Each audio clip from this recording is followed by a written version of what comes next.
뉴스룸을 시작하겠습니다. 내란 특검이 심우정 전 검찰총장을 피고발인 신분으로 소환했습니다. 전직 검찰총장이 특검 수사를 받으러 검찰청에 오게 된 겁니다. 내란 특검 사무실에 나가 있는 취재기자 연결하죠. 자, 여도현 기자, 지금도 조사가 이어지고 있죠?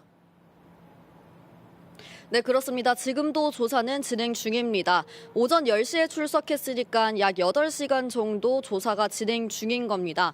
심 전 총장이 지금 진술 거부권을 쓰고 있지 않기 때문에 조사는 더 길어질 걸로 보입니다. 오전 출석 당시에 입장을 묻는 취재진의 질문엔 아무런 답을 하지 않고 들어갔는데 당시 상황은 직접 보겠습니다. 즉시하고 포기 결정 과정에 대해 입장 한 말씀 부탁드리겠습니다. 비상계엄 당시 박성재 장관한테 이제 검사 파견 지시 받은 거 없나요? 네, 피고발인 신분이라고 했는데 어떤 내용으로 조사를 받습니까? 네, 지난 3월 윤석열 전 대통령이 구속 취소로 풀려나는 일이 있었죠. 지규현 재판부는 당시 검찰이 구속기간 만료를 넘겨서 기소를 했다면서 이같이 판단했습니다. 당시 수사팀은 이 법원의 결정에 대해서 기존 관행과 다르다며 즉시 항고를 통해 불복할 것을 주장했지만 심 전 총장의 생각은 달랐습니다. 인신 구속에 대해서 법원의 판단에 즉시 항고로 제동을 거는 건 위헌이라는 결정이 이미 헌법재판소에서 나온 적이 있다면서 즉시 항고를 하지 않았던 겁니다. 이 일로 심 전 총장은 공수처에 직권남용과 직무유기 혐의 등으로 고발당했고 그 사건이 지금 특검으로 넘어오면서 이번에 조사를 받게 된 겁니다. 네, 그리고 다른 의혹에 대한 조사도 이루어지고 있죠? 네, 내란 특검은 비상계엄 당시 검사 파견 의혹에 대해서도 살펴보고 있습니다. 박성재 전 법무부 장관이 계엄 선포 후 법무부 간부회의에서 계엄사령부 합동수사본부에 검사 파견 지시를 했는지 이 부분에 대해서 의혹이 불거졌었는데요. 그런데 심 전 총장이 박 전 장관과 계엄 당일 세 차례 통화한 사실이 드러났습니다. 대검찰청은 앞서서 관련 의혹에 대해선 전면 부인했지만 특검은 심 전 총장이 관련한 지시를 받거나 또 한 적이 있는지 등 확인할 예정입니다. 지금까지 내란 특검 사무실에서 JTBC 여도현입니다.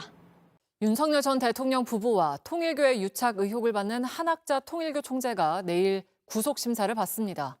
의혹의 정점으로 지목된 핵심 피의자인 만큼 특검 수사에 명운이 걸려 있다는 평가입니다. 양정진 기자입니다. 한학자 통일교 총재의 구속심사를 앞두고 서울중앙지법엔 긴장감이 감돌았습니다. 내일 일과 시간 동안 일부 출입구를 폐쇄하고 경내 집회와 시위를 전면 금지하는 등 청사 보안을 대폭 강화했습니다. 구속심사는 내일 오후 1시 30분에 열립니다. 한 총재가 받는 혐의는 크게 4가지입니다. 2022년 권성동 국민의힘 의원에게 불법 정치자금 1억 원을 전달했다는 정치자금법 위반, 건진 법사를 통해 김건희 씨에게 명품 가방과 목걸이를 건네 통일교 현안을 청탁했다는 청탁금지법 위반, 교단 자금으로 구매 대금을 치렀다는 업무상 횡령, 증거인멸교사 혐의입니다. 한 총재는 그러나 김건희 특검 조사에서 대부분 혐의를 부인했습니다. 권성동 의원에게 1억 원 왜 전달하셨나요? 내가 왜 그럴 필요가 있습니까? 그 청탁을 직접 지시하거나 승인한 게 아닌가요? 없어요. 김건희 여사한테도 목걸이 가방 전달한 적 없으신가요? 내가 왜 그래야 하는데. 다만 권 의원과 만나 세뱃돈 100만 원과 넥타이를 건넨 사실은 인정했습니다. 특검은 소환조사 하루 만인 지난 18일 구속영장을 청구했습니다. 한 총재가 출석 요구를 3차례 거부하다 권 의원 구속 이후에야 나오는 등 수사에 협조할 의지가 없고 혐의를 대체로 부인하고 있어 증거인멸 우려가 크다고 판단한 겁니다. 반면 한 총재 측은 특검의 조치는 국제적 종교 지도자에 대한 부당한 탄압이며 고령인데다 심장 질환이 있어 도주 우려도 없다는 입장입니다. 이런 가운데 한 총재와 범행을 공모한 혐의를 받는 정원주 전 총재 비서실장도 영장이 청구돼 내일 오후 4시 구속심사를 받습니다. JTBC 양정진입니다. 국민의힘은 대구로 가서 정부 여당에 대한 규탄을 이어갔습니다. 민주당은 내란 옹호 세력의 장외 투정이라고 비판했습니다. 구민주 기자가 다녀왔습니다. 야당 탄압 독재 정치 중단하라! 중단하라! 중단하라! 중단하라! 국민의힘은 동대구역 광장에서 야당 탄압 독재 정치 국민 규탄 대회를 열었습니다.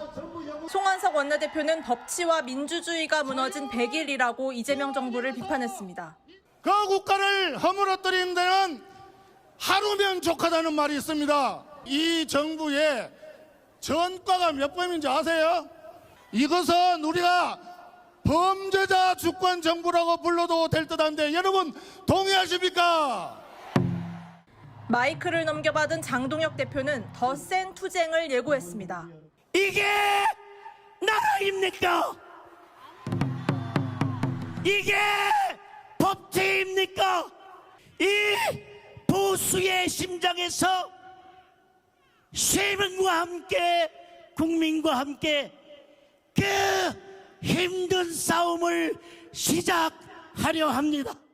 국민의힘이 대규모 장외투쟁에 나선 건 2020년 1월 자유한국당 시절 여권의 공직선거법과 공수처법 등의 강행 처리를 규탄한 광화문 집회 이후 5년 8개월 만입니다. 앞서 국민의힘은 극우 논란을 의식한 듯 규탄대회 성격에 어긋난 내용의 현수막과 피켓은 금지했습니다. 그러나 현장 곳곳엔 윤어게인, 윤 전 대통령 석방 등이 적힌 깃발과 현수막이 나부꼈습니다. 일부 최고위원은 이재명 대통령의 당선 무효를 주장하는 등 강경한 발언을 이어갔습니다.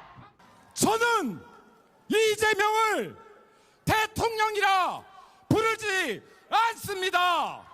재판만 속게 된다면 당선 무효 아닙니까? 이재명 당선 무효!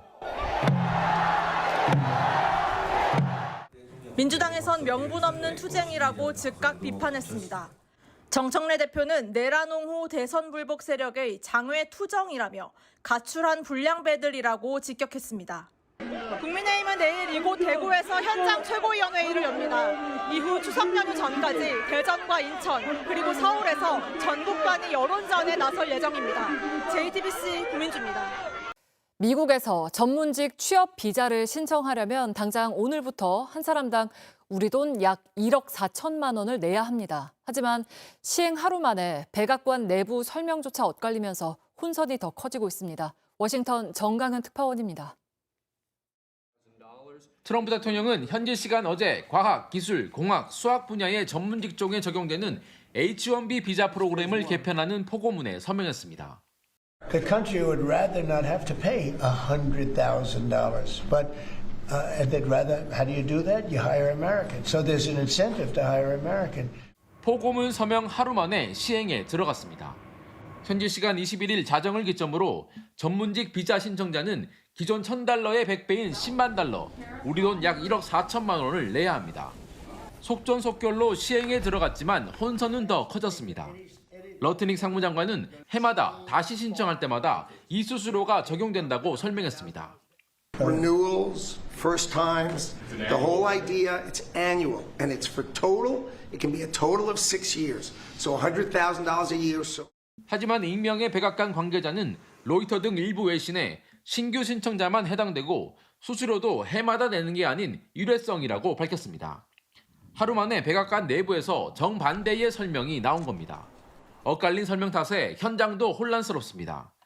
마이크로소프트 등 빅테크 기업들은 해외 체류 중인 직원들에게 일단 서둘러 귀국하라고 공고했습니다. 새 수수료 규정이 미국 재입국시에도 적용되는 것 아니냐는 불확실성 때문입니다. 백악관은 또 국가 이익에 부합할 경우 개별 사례별로 수수료 예외도 허용한다고 밝혔는데 면제에 해당되는 구체적인 사례를 밝히지 않아 이 역시 혼선을 키우고 있습니다. 워싱턴에서 JTBC 정강현입니다. KT 무단 소액 결제 피해가 서울 서남권과 경기 일부 지역뿐 아니라 서울 서초구와 동작구, 경기 고양시 일산 동구 등에서도 있었던 걸로 확인됐습니다. 전수조사를 해봐야 한다는 목소리가 이어지고 있습니다. 정아람 기자입니다. KT가 황정아 의원실에 제출한 소액 결제 피해 현황입니다. 고객들이 피해를 본 지역에 서울 서초구와 동작구, 경기 고양시 일산 동구 등도 포함돼 있습니다. 기존에 알려진 서울 서남권과 경기 일부 말고도 피해 지역이 늘어난 겁니다. 지난달 초 서울 동작구와 관악구, 영등포구에선 15명이 약 1,000만 원의 피해를 입었습니다. 곧바로 서초구에서 피해가 이어졌고 며칠 뒤엔 경기도 고양시 일산 동구에서도 피해가 확인됐습니다. 이번 사건이 처음 알려진 지난 4일과 5일에도 100건에 달하는 무단 결제가 있었던 것으로 드러났습니다. 앞서 KT는 국회 4일과 5일은 피해가 없었다고 보고하고 피해자를 278명으로 집계했다가 말을 바꿨습니다. 1차 브리핑 때 말씀드린 피해 고객은 278명, 피해 금액은 1.7억 원이었습니다. 현재 기준으로 피해 고객은 362명으로 84분 증가하셨고 피해 금액은 2.4억 원으로 0.7억 원 증가하였습니다. 현재 KT는 해킹범이 자동 응답 전화, 즉 ARS 신호를 탈취해 소액 결제에 성공한 사례를 중심으로 피해를 집계하고 있습니다. 하지만 다른 가능성을 배제하고 ARS에 한정해 피해를 파악하는 게 소극적인 대응이란 지적도 있습니다.